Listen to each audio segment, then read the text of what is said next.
Ladies and gentlemen, do not ask me what time it is right now. It's late. The Euros does this to me, so I figured between games we talk about the game that was this evening against the Bombers. We got what we wanted in the sense that we wanted a fast start, and we got 5 goals in that first quarter. We were moving the ball incredibly well from end to end. I think we scored 3 goals from D50 to forward 50. It all looked swimmingly good to start the game. And then Essendon get that late goal in that first quarter. And then from there, it was just a downhill slide for pretty much the rest of the game, guys. What was the story of the game? Poor entries going inside 50, a lot of shallow kicks, falling short, close to the 50-metre arc, which was essentially allowing Essendon to slingshot back the other way. And then we look at, I guess, with them going back the other way, we also conceded too many uncontested possessions. I think we conceded 280 contested possessions. For context, the team that averages the most uncontested possessions this season sits at 240. And it's been a problem for Collingwood all year, conceding disposals too willingly. Is it the old age? Is it the slow legs? Not being able to keep up with these fast-moving teams? Not being able to track their handball passages? The little chip kicks to work the ball up the ground? We can't stop it. And we haven't been able to. Happened against Gold Coast and happened again against Essendon. And we knew what was coming and we still couldn't stop it. When we had the ball outside of that first quarter, we were fumbly, particularly in transition. Half a fumble there, a slightly missed hand pass, not into the player's running path, slows down and stifles our transition. And it hurts us going back the other way. Essendon had a bunch of forward half intercepts and scored well from it. But just not looking like that champagne pies footy, being able to move the ball unbothered. We look bothered every single time. In the so-called premiership quarter, being the third, we were scoreless and Essendon kicked 4 goals unanswered. The second quarter was already disheartening as it was and the most frustrating it has been all year. And we thought maybe we get to half-time and get a response. Get something inspiring from Fly and the leaders. And it didn't happen. That third quarter was horrific. It was very frustrating, very emotional. And it's just a harsh reality right now of where we're at as a club. We've been kicking the can down the road as far as trying to stay within that premiership window this year, trading away our first round pick to get Lachie Schultz. Hindsight's 2020, you can say it's backfiring right now in the sense that we look closer to a rebuild than a premiership after tonight. Obviously, it goes without saying, we can't predict the future. Stranger things have happened. Carlton, look at them last year. They were out of the picture. GWS were out of the picture. They were able to both bounce back late in the year. And I guess that's the hope, the optimist in me. But judging on what we've seen the last couple of weeks, we're nowhere near it. We might make finals, but right now we're playing like we're just filling in the numbers in the final series, making it up. So that's concerning, and it's a sad reality for now, guys. For now. Essendon, when moving the ball, they had 18 marks inside 50, which is another astronomical number of marks to be conceding inside your defensive 50. Moving the ball well, players out of position, not defending the ball in our forward half, leading to easy entries out the back. Quality looks for Essendon on goal. They didn't take many difficult shots from memory. Darcy Moore. And we sound like a broken record, but God, when you need your leader, your captain of the club, your premiership captain, all-Australian player, when you need someone to step up in a big game, he did quite the opposite for the most part. Poor disposals, not having impact in the air, just not enough. He looked like he was wanting to take the game on at times, but that's just not enough. Call me asking for too much, but I think there's a standard that we have to uphold for our leaders, and that's not what you want from a Darcy Moore. Scott Pendlebury rarely lowers his colours, and particularly when he was a skipper, he was always one of the shining lights in the down games, in the down seasons. Charlie Dean was subbed off after having probably the best quarter for any Collingwood player in the third quarter, in what was otherwise a shit show in that third quarter. He gets subbed out, a couple intercept marks, some really nice disposals, and we bring on Ned Long. I don't falter bringing on Ned Long because he looked good when he came on. Had 9 disposals in one quarter of footy, had a goal assist, 4 score involvements, so he couldn't put a foot wrong when he came on. But you just wonder, could have we taken out our less effective forwards who had nil impact in the game, like your Joe Richards, Lockie Schultz, Bobby Hill even was nowhere to be seen. And there's obviously more to the story. It's not they had bad individual performances. The service wasn't there, the distribution wasn't there, but on an individual level, when we have to scope in onto it and narrow into it, they weren't effective. So maybe you just bring an Ed Long in for one of those in lieu of Charlie Dean, who was holding his own.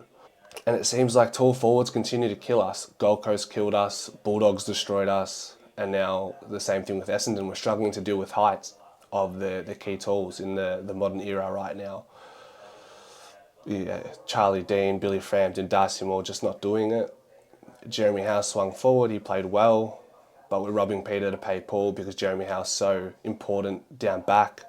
Isaac Quaynor swings out to the wing, doesn't really have much of an effect. He probably asked to play a role on Harrison Jones, who's recently moved to the wing, and he was troubling us early in the game, taking great marks, if not taking a great mark, bringing the ball down in their forward 50. He really set the tone for Essendon. We had no answer for Zach Merritt, even though we knew what was coming into the game, but we just don't have a player that can run both ways for the entirety of the game with Zach Merritt. You could argue Bo McCreary could do it in stints.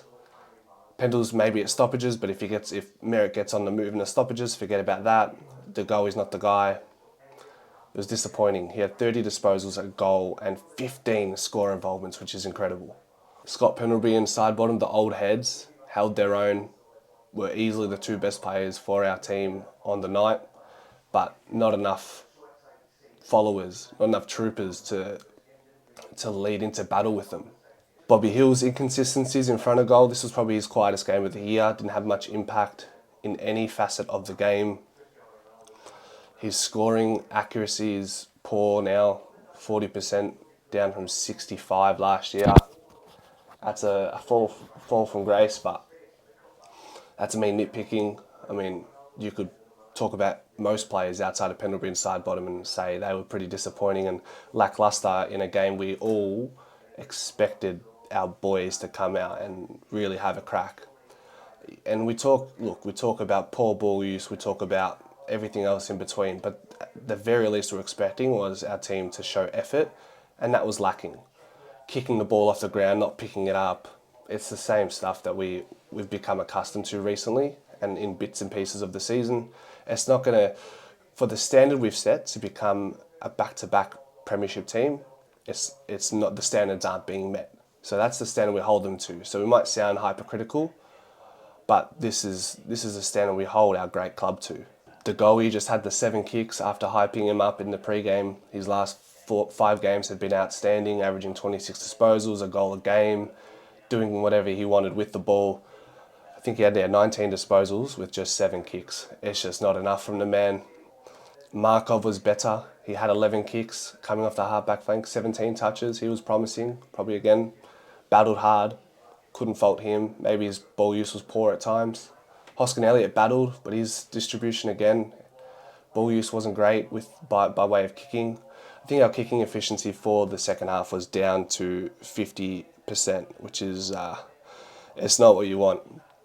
And then just to add insult to injury, Myercheck has a torn pec, so he'll miss the season. He'll need surgery. That looked cooked straight away. Darcy Cameron, who was nursing an injured rib from training thanks to Mick Stay, gets hit in the same spot, and he's probably another player. Probably didn't rip up the stat sheet, but he puts himself in the most difficult positions where you don't want to be, and he does it time and time again without question. So I applaud him for that and respect him, and plays the true Collingwood way.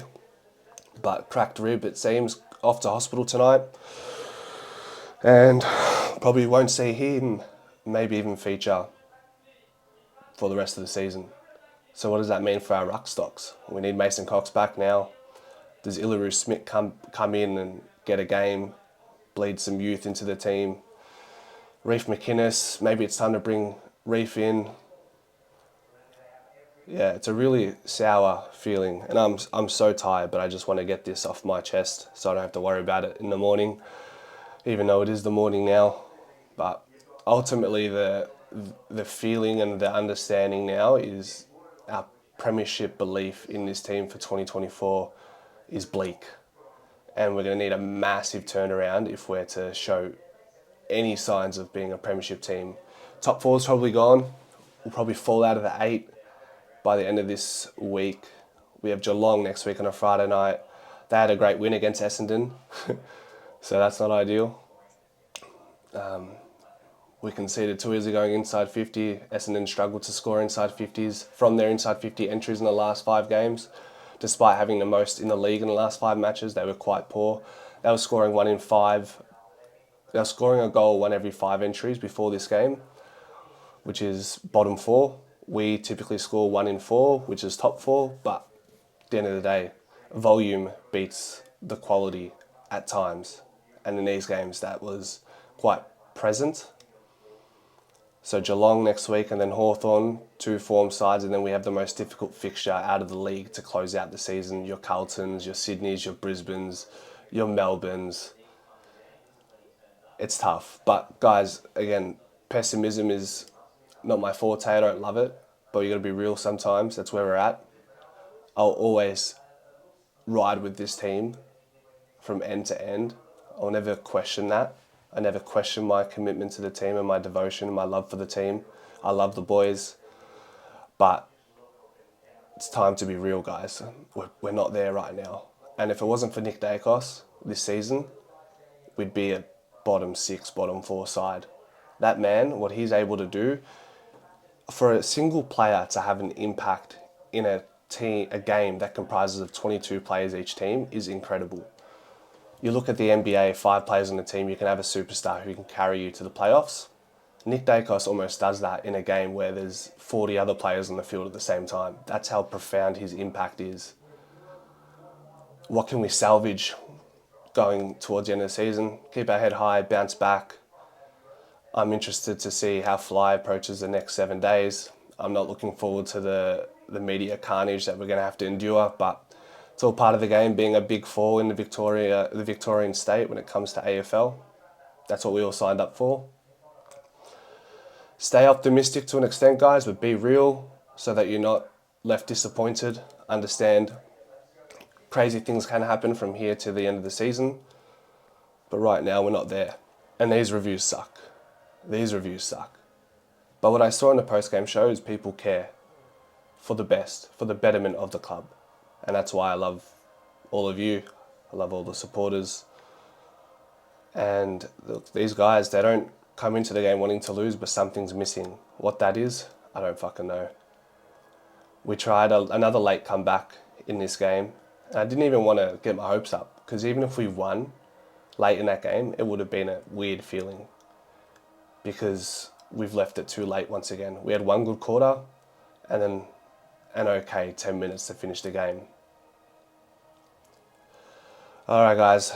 See you during the week. Go Pies.